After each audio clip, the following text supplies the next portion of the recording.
एषा बाह्य स्थिति पार्थ नैनाम प्राप्य विमुह्यति स्थित्वा अस्यामनंत काले अपि ब्रह्मांड निर्वाणम क्षुंदन्ति शुद्ध्यति।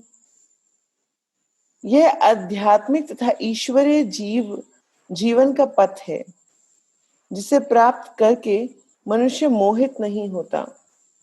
यदि कोई जीवन के अंतिम समय में इस तरह स्थित हो तो वह भगवत धाम में प्रवेश कर सकता है। फिर से पढ़ रहे हैं। यह आध्यात्मिक तथा ईश्वरीय जीवन का पथ है।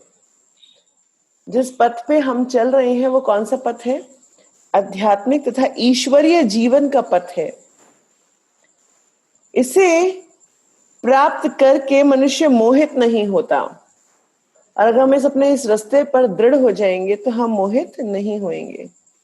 यदि कोई जीवन के अंतिम समय में इस तरह स्थिर हो तो वह भगवत धाम में प्रवेश कर सकता है। तात्पर्य श्री प्रभुपाद की जय। मनुष्य कृष्ण भावनामृत या दिव्य जीवन को एक क्षण में प्राप्त कर सकता है और हो सकता है कि उसे लाखों जन्म के बाद भी ना प्राप्त हो। यह तो सत्य को समझने और स्वीकार करने की बात है। खटवांग महाराज की मृत्यु के कुछ मिनट पूर्व कृष्ण के शरणागत होकर ऐसे जीवन अवस्था प्राप्त कर ली। निर्वाण का अर्थ है भौतिकवादी जीवन शैली का अंत। बौद्ध दर्शन के अनुसार इस भौतिक जीवन के पूरा होने पर केवल शून्य शेष रहता है, किंतु भगवत गीता की शिक्षा इससे भिन्न है।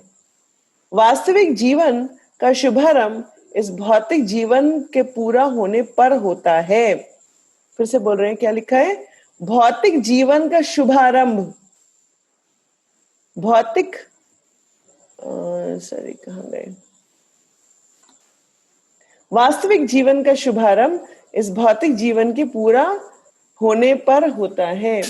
मतलब कि हमारा जो वास्तविक जीवन है वो तभी शुरू होगा जब हमारा ये भौतिक जीवन पूरा हो जाएगा। स्थूल भौतिकवादी के लिए यह जानना पर्याप्त होगा कि यह इस भौतिक जीवन का अंत निश्चित है, किंतु आध्यात्मिक दृष्टि से उन्नत व्यक्तियों के लिए इस जीवन के बाद अन्य जीवन प्रारंभ होता है। इस जीवन का अंत होने के पूर्व यदि कोई कृष्ण भावना भावित हो जाए तो उसे तुरंत बाह्य निर्वाण अवस्था प्राप्त हो जाती है। बाह्य निर्वाण अवस्था प्राप्त हो जाती है। भगवत धाम तथा भगवत भक्ति के बीच कोई अंतर नहीं है, क्योंकि दोनों परम पद हैं। अतः भगवान की दिव्य प्रेम भक्ति में व्यस्त रहने का अर्थ है भगवत धाम को प्राप्त करना। भौतिक जगत में इंद्र तृप्ति विषयक कार्य होते हैं और आध्यात्मिक जगत में कृष्ण भावनामृत विषयक। इस जीवन में ही कृष्ण भावनामृत की प्राप्ति तत्काल बाह्य प्राप्ति जैसी है और जो कृष्ण भावनामृत में स्थित होता है वह निश्चित रूप से पहले ही भगवत धाम में प्रवेश कर चुका है।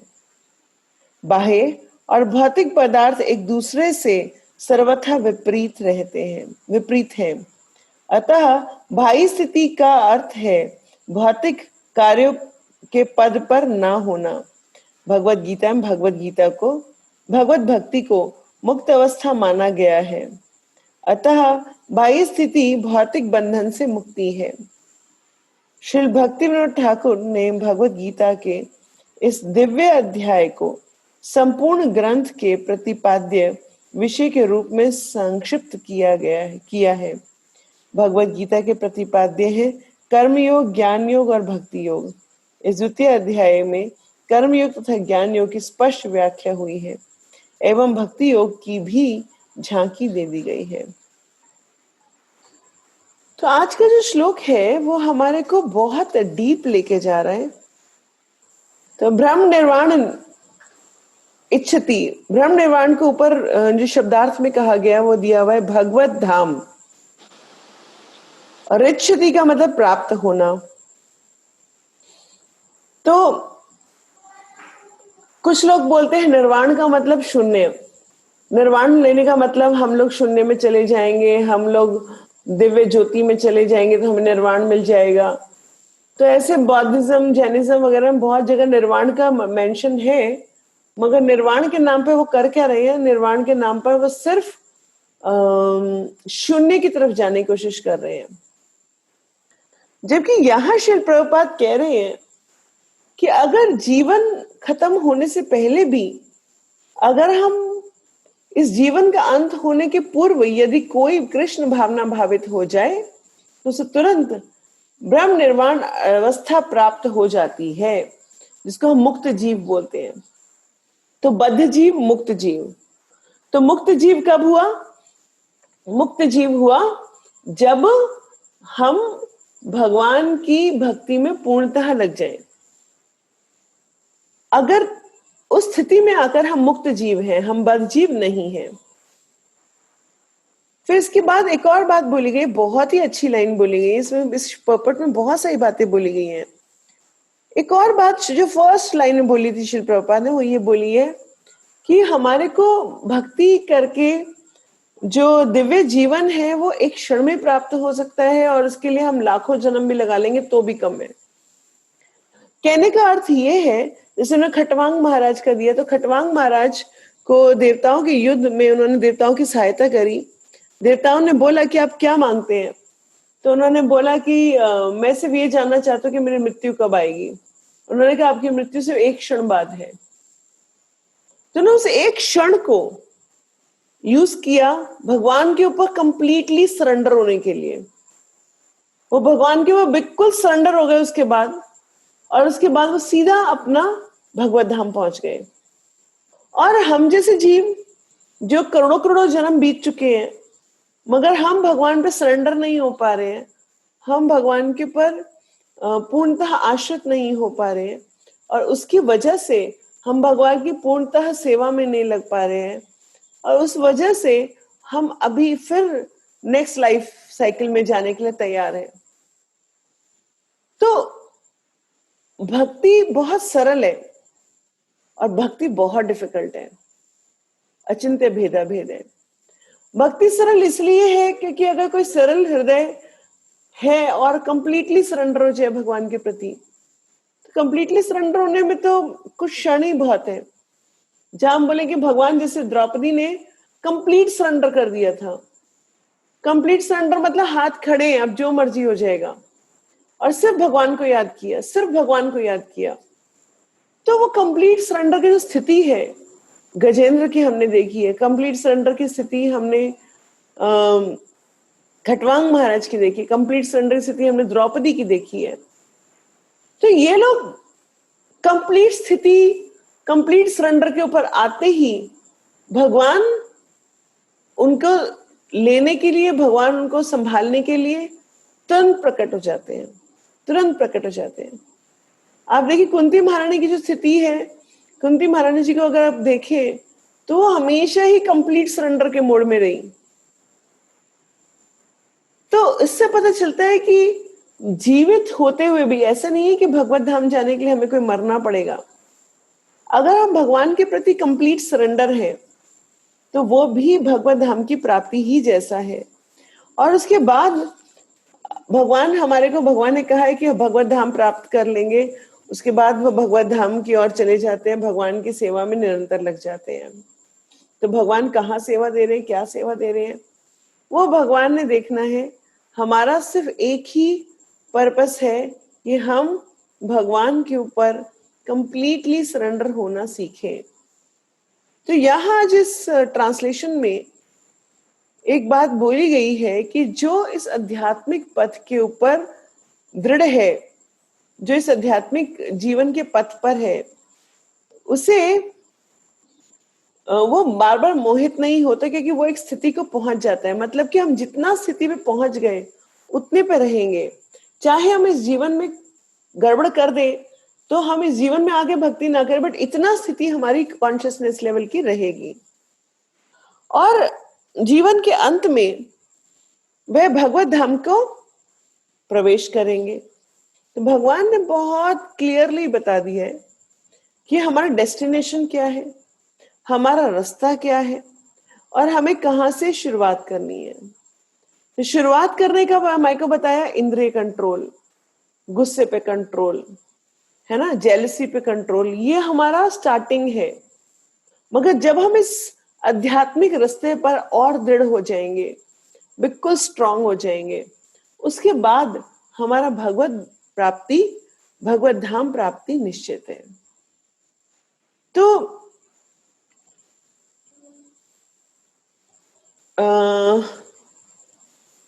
ये जो पूरा का पूरा हमारा ये चैप्टर था, इसमें शुरू में अर्जुन की कंफ्यूजन थी, तो बाद में भगवान ने आत्मा ज्ञान दिया, हमारे को व्यवसायित्मिका बुद्धि एकः कुरु नरनंदनम किस तरह से फोकस करना है वो बताया। फिर उसके बाद भगवान ने बताया कि हमारे को जो अर्जुन का नेक्स्ट क्वेश्चन आया, उसके बाद भगवान ने कर्म योग समझाया। यहाँ पर कर्म योग कैसे है, कर्मण्यवाधिकार रास्ते का श्लोक देकर। फिर जब अर्जुन का क्वेश्चन आया कि जो स्थित प्रज्ञ है, जो भक्त में है, वो कैसे चलता है, कैसे बोलता है, तो भगवान ने सबसे ज्यादा फोकस, अगर आपने देखा हो पिछले कुछ श्लोकों में, तो इंद्र तृप्ति के ऊपर भगवान ने कहा है कि उसको कंट्रोल करिए। इंद्रियों पे कंट्रोल आते ही हमारी स्थिति इंप्रूवमेंट स्थिति पर आना शुरू हो जाएगी।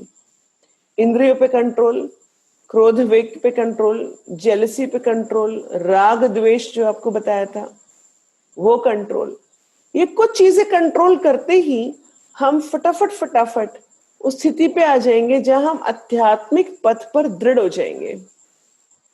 क्योंकि आध्यात्मिक पथ पर से गिराने का काम कौन करता है? आध्यात्मिक पथ से गिराने का काम हमारी इंद्रियां करती हैं। और अगर वो इंद्रियां कंट्रोल में आ गई, हमारा मन कंट्रोल में आ गया, तो फिर हमारे लिए आगे बढ़ना बहुत ज्यादा डिफिकल्ट नहीं है। सो कहने का अर्थ ये है कि हम सभी को अब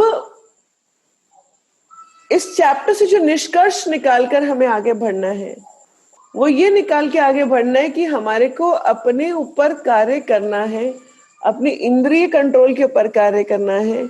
हमें देखना है कि कहीं हमारी इंद्रियां हमारे को रूल तो नहीं कर रही।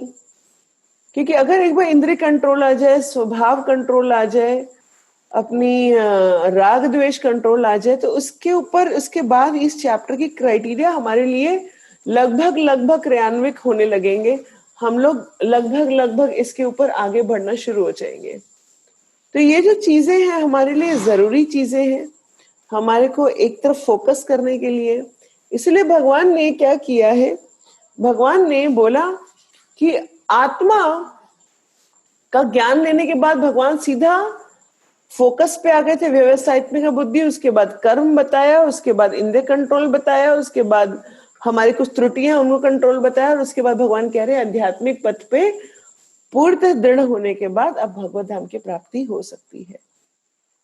तो भगवान ने इस चैप्टर में एक तरह से पूरा प्रोसेस बताया। पहले अपने आप को जाने, फोकस करें, कर्म समझे क्या है, उसके बाद भगवान ने बताया ये, फिर इंद्र तृप्ति, ये वो करके हमारे को पूरा भगवत धाम जाने का एक प्रोसेस बता दिया है। तो आज की क्लास के बाद आप सभी लोग एक काम करेंगे, एक बार पूरा सेकेंड अध्याय का ट्रांसलेशन दोबारा पढ़िए, सिर्फ ट्रांसलेशन पढ़िए, और उसके बाद एक बार रास्ता देखिए भगवान ने क्या रास्ता समझाया है। अर्जुन की कंफ्यूजन के बाद जहां भगवान बोलना शुरू करते हैं, उसके बाद भगवान की ध्यान से रास्ता देखिए, भगवान क्या कह रहे हैं और किस तरह से भगवान सीक्वेंसिंग कर रहे हैं चीजों की, ताकि लास्ट में भगवान ने कहा भगवत धाम प्राप्त हो जाएगा। तो हमारा ये पूरा का पूरा रास्ता, स्टार्टिंग जहां हम बिल्कुल कुछ नहीं जानते से लेकर भगवत धाम प्राप्ति तक का एक तरह से पूरा रास्ता यहाँ पर दिया गया है। You can define the entire way.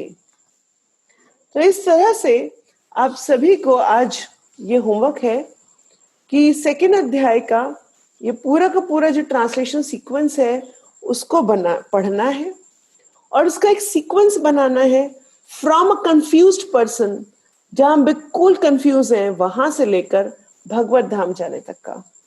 तो ये एक पूरा सेतु बन जाएगा कि किस तरह से हमारे को भगवत धाम जाने के लिए और आगे कुछ चीजें आएंगी जानने योग्य, मगर हम अपना एक सेतु बना ले कि ये हमारे माइलस्टोन्स हैं जो हमें कवर करने हैं।